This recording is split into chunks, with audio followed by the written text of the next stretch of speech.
This channel does not promote any violent, harmful, or illegal activities. All content provided by this channel is meant for an educational purpose only. Brought to you by V-Guard, co-powered by Sensodyne O Bimal, বলো কথা কেশরী।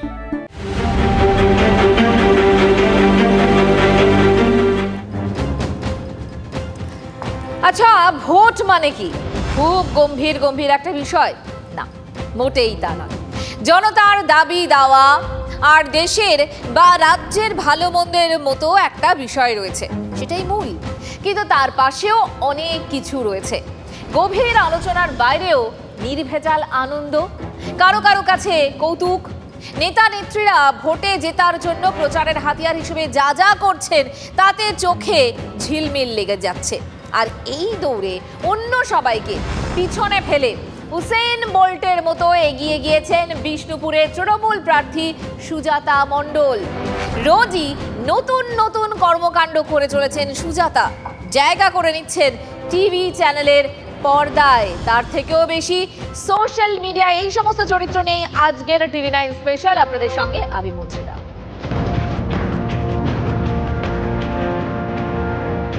দুটি দফার vote হয়ে গেল, আরও 5টা দফা বাকি। ধীরে ধীরে ভোট মধ্য গগনে পৌঁছে যাচ্ছে। তবে প্রচারের ক্ষেত্রে প্রার্থীরা অনেক আগেই পৌঁছে গিয়েছেন মধ্য গগনে। প্রচন্ড গরমে নেতা নেত্রীদের গরম গরম কথার লড়াই চলছে, চারিদিক উত্তপ্ত। কিন্তু এই প্রবল উত্তাপের মাঝে কেউ কেউ সামান্য হাস্যরসের উপাদান ছড়িয়ে দিচ্ছেন। সেই তালিকায় সবার ওপরে যার স্থান, তিনি বিষ্ণুপুরের তৃণমূল প্রার্থী সুজাতা মণ্ডল। ভোট প্রচারের একেবারে শুরুর পর্বে হালকা মেজাজে পাওয়া গিয়েছিল হুগলির তৃণমূল প্রার্থী রচনা বন্দ্যোপাধ্যায়কে, কিন্তু এখন তাকে পিছনে ফেলে দুর্বার গতিতে এগিয়ে গিয়েছেন সুজাতা মণ্ডল। গোটা রাজ্যে সোশ্যাল মিডিয়ায় সুজাতাই এখন ট্রেন্ডিং। ভোট প্রচারে সুজাতাকে পাওয়া গেল মাছ ধরার জাল হাতে। রুই কাতলা জালে তুলে সুজাতার সে কি আনন্দ! বাংলা ছায়াছবির গান গেয়ে মাতিয়ে তুললেন পাড়া পড়শিকে।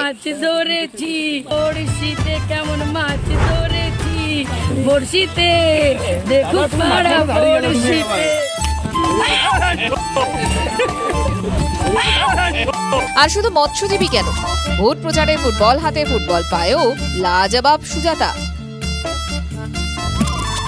আর শুধু কি কাজ, ধর্মেও যে পিছিয়ে নেই সুজাতা। কোথাও দণ্ডি কাটছেন, কোথাও খোল বাজাচ্ছেন, কোথাও কীর্তনের তালে অন্য সবাইকে নিয়ে নেচে উঠছেন। প্রচারে নিজের সঙ্গেই রাখছেন মা লক্ষ্মীকে, থেকে থেকেই আশীর্বাদও নিচ্ছেন।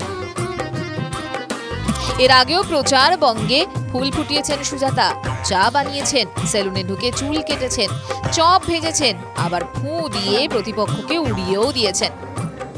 এই ফু দিয়েই আমি এবার বিজেপিকে ফুৎকারে ওড়াবো বিষ্ণুপুর লোকসভা থেকে। তা সুজাতার এমন প্রচার কৌশল নিয়ে বিষ্ণুপুরের ভোটারদের কি বক্তব্য?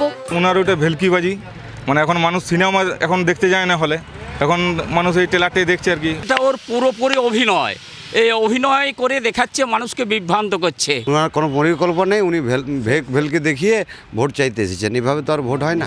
বিষ্ণুপুর কেন্দ্রের লড়াইটা এবার জমজমাট, দুই প্রাক্তনের লড়াই। প্রাক্তন স্ত্রীর এমন প্রচার দেখে কি বলছেন বিজেপি প্রার্থী সৌমিত্র খাঁ? যদি লোকসভাকে নাটকের জায়গা হবে তাহলে তো আমার কিছু বলার নেই। আমি মনে করি লোকসভা একটা পবিত্র জায়গা, পবিত্র স্থান, সেখানে যাওয়ার জন্য অনেক মেহনত করতে হয়, মানুষের পাশে থাকতে হয়। বিষ্ণুপুর লোকসভার মানুষ জানেন, কলতলায় ঝগড়া করার জন্য, নাটক করার জন্য বিষ্ণুপুর লোকসভার মানুষ ভোট দেবেন না। সুজাতা মণ্ডল কিন্তু একেবারে একা নন। ভোট প্রচারে সুজাতা মণ্ডলকে কিছুটা টেক্কা দিতে পারেন শ্রীরামপুরের তৃণমূল প্রার্থী কল্যাণ বন্দ্যোপাধ্যায়।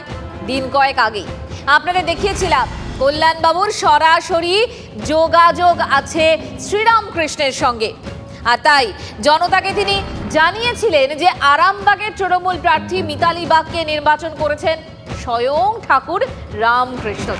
আর সেটা নাকি শুধু তিনি জানেন, আর কিছুটা মুখ্যমন্ত্রী। আমি নিজেকে সৌভাগ্যবান মনে করছি। মিতালি আপনাদের প্রার্থী, আজকে বলে যাচ্ছি আপনাদের 4 জুন মনে করবেন আমাকে। শুধু আমি জানি, আর কিছুটা দিদি জানে, পরবর্তীকালে দিদি অনেকটা জানে। মিতালিকে আমরা ক্যান্ডিডেট করিনি, মিতালিকে ক্যান্ডিডেট করেছে স্বয়ং রামকৃষ্ণদেব। যান মিলিয়ে নেবেন, পরে আবার বলবো আপনাদের। এহেন কল্যাণ আবার খবরের শিরোনামে উঠে এলেন দিন কয়েক আগে। প্রচারে বেরিয়ে গাড়ি থেকে একেবারে নামিয়ে দিলেন উত্তরপাড়ার বিধায়ক কাঞ্চন মল্লিককে। সেটা নিয়েও বিস্তর কথা হলো। আর এ নিয়েও কাঞ্চনকে গাড়ি থেকে নামিয়ে দেওয়ার কথা উঠতেই একটা শ্রেণীর বা বলা ভালো একটা পেশার মানুষ মনে মনে খুশি হয়েছেন।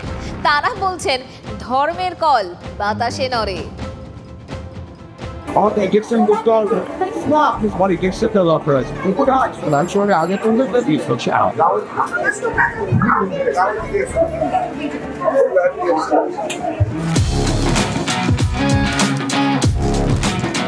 একজন দলের বিধায়ক, অন্যজন দলের বিদায়ী সাংসদ ও এবারের নির্বাচনেও প্রার্থী।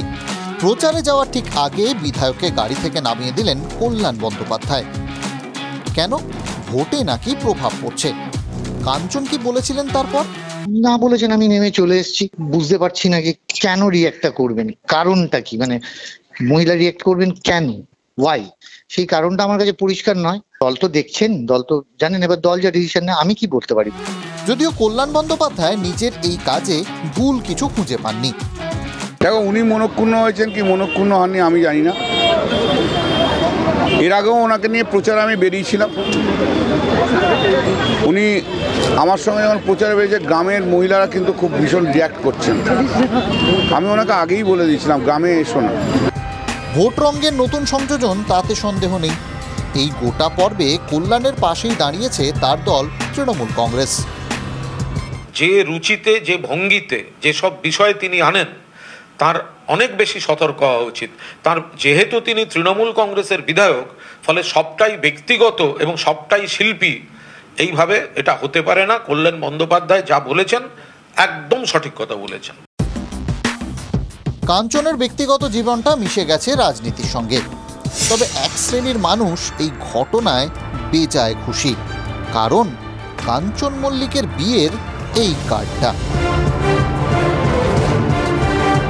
মিডিয়া, ব্যক্তিগত নিরাপত্তারক্ষী ও ড্রাইভারদের নো এন্ট্রি। এই গোটা ঘটনার পর বেশ কিছু ড্রাইভারের সঙ্গে, এমনকি নিরাপত্তার কাজ করেন এমন মানুষের সঙ্গেও কথা হয়েছে আমাদের। তাঁরা বলছেন ধর্মের কল নাকি বাতাসেই নড়ে। যতই আমরা গাড়ি চালাই, যতগুলো ড্রাইভার আছে, আমাদেরও একটা সম্মানে লাগে। কারণ ড্রাইভারের উপরে হাজার হাজার ছেলে কর্মসংস্থান করে খাচ্ছে। তা ধর্মের কল বাতাসে নাড়ে, এটা সবাই জানে। একটা গাড়ি ড্রাইভার সে কি মানুষ নয়? তোমাকে টাকা আছে, তুমি মালিক, আমার টাকা নেই, আমিও মানুষ। তাহলে মানুষ হচ্ছে, মানুষ মাত্র হচ্ছে আমার, কিন্তু মানুষ। টাকা আপনাকে থাকতে পারে, অর্থ আপনাকে থাকতে পারে, উপরওয়ালা তোমাকে সঞ্চয় দিয়েছে, তোমার হয়েছে। তাহলে মানুষকে একটা আসলে যে মানুষ গাড়ি ড্রাইভার বলে সে ওখানে যাবে না, এটা মানুষের মানুষত্ব বোধ নেই। উপরওয়ালা বলে একটা জিনিস আছে দাদা, উপর শোনেন, শেষ রাতের ওস্তাদের মার শেষ রাতে বার। উপরওয়ালা যখন মারবে তখন দাদা কাউকে ইয়াদ করা জায়গা নেই। তা আমাদের অসম্মান করলে তো ওকেও তো পেতে হবে সাজা। মানুষকে ছোট করা একদম ঠিক নয়। মানুষকে চোখ দিয়ে দেখতে হয়। মাটির মানুষরা বেশ ক্ষুব্ধ হয়েছিলেন কাঞ্চনের ওপর। আর এদিকে আরেক প্রার্থী মাঠে নেমেছেন মাটির মানুষের সঙ্গে একেবারে থাকতেই। কাস্তে হাতে মাঠে নেমে ধান কাটলেন ঘাটালের বিজেপি প্রার্থী হিরণ। বলছেন তিনি চাষি পরিবারের সদস্য, মাঠে কাজ করে বুঝতে চান কষ্ট কতটা। এই কিছুদিন আগের কথা, ভোট প্রচারে বেরিয়ে হাটে বাজারে দেখা গিয়েছিল ঘাটালের বিজেপি প্রার্থী হিরণকে। তারপর দেখা গিয়েছিল রান্নাঘরেও নিজের হাতে মাছ ভেজে খেতে বসেছিলেন হিরণ।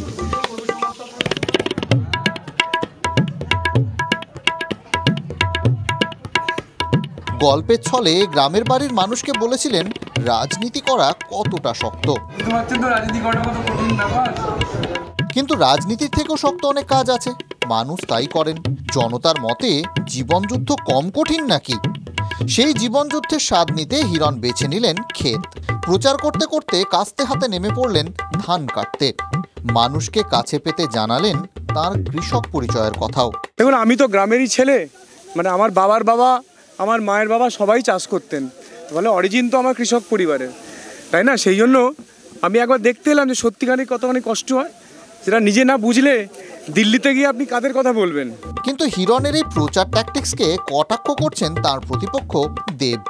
হেডলাইনে না এলে দল মানুষ চিনবে না, মানুষ যদি না চিনে দল আবার টিকিট দেবে না, দল যদি টিকিট না দেয় কেরিয়ার শেষ। এমনি আমার ওর সিনেমার কেরিয়ার শেষ হয়ে আছে, এবার পুরোটাই টিকে আছে এই হেডলাইন রাজনীতি করার জন্য, এবং সেটাই করছে, কারণ সেটাও সাকসেসফুল আমি বলবো, কারণ ও উল্টো পাল্টা না বললে তোমরা হেডলাইনে চালাবে না। মানে হেডলাইন রাজনীতি বলছেন দেব। প্রতিপক্ষ হিরণ সম্পর্কে বলছেন প্রচারে থাকার কৌশল সেই দেবী সম্প্রতি বারবার থেকেছেন রাজনীতির চর্চায়। রামনবমীর দিন ঘাটালে রামের পুজো দেন, সেদিন তৃণমূল প্রার্থীর গলায় শোনা গিয়েছিল জয় শ্রীরাম ধ্বনি, আর তারপর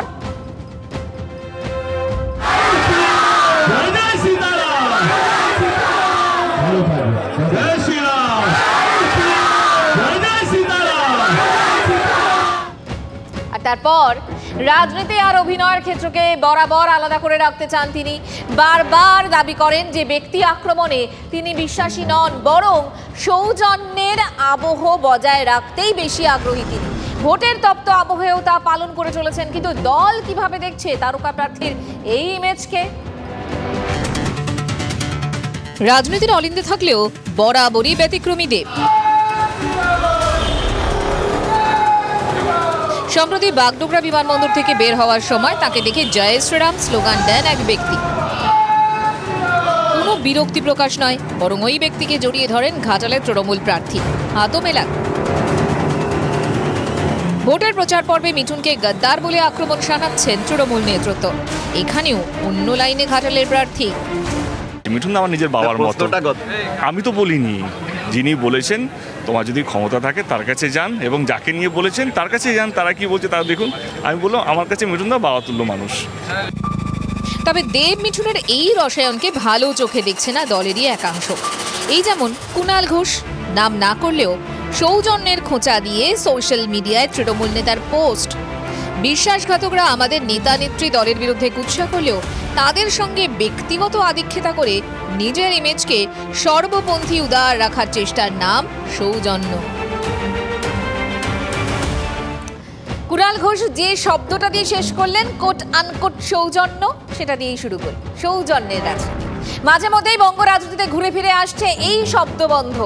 ভোটের গরম হাওয়া আর গরমাগরম বাক্যবাণে যা এখন রীতিমতো কার্যত ফসিল।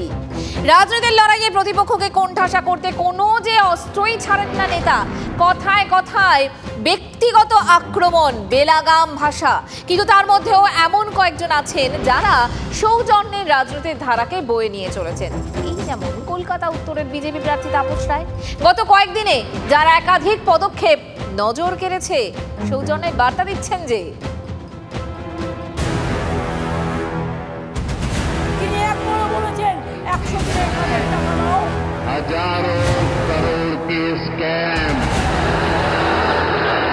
কথার লড়াইয়ে তপ্ত ভোটের ময়দান। প্রতিপক্ষকে বিঁধতে লাগাম নেই ভাষায়, কিন্তু তার মধ্যেও বঙ্গ রাজনীতিতে জেগে সৌজন্য।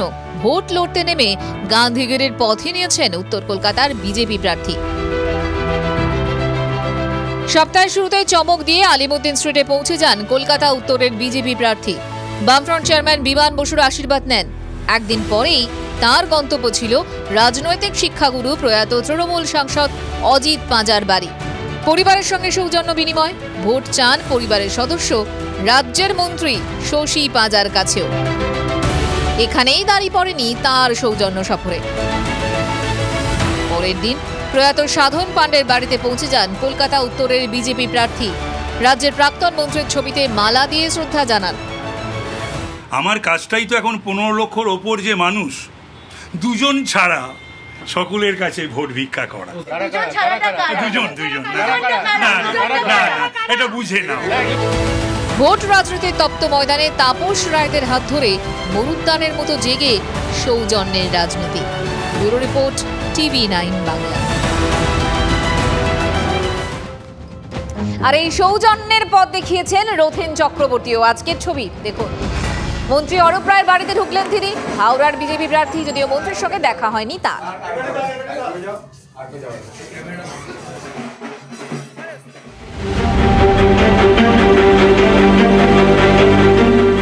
ব্রট to you by V-Guard, co powered by Sensodyne ও ভিমল, বলো কথা কেশরী।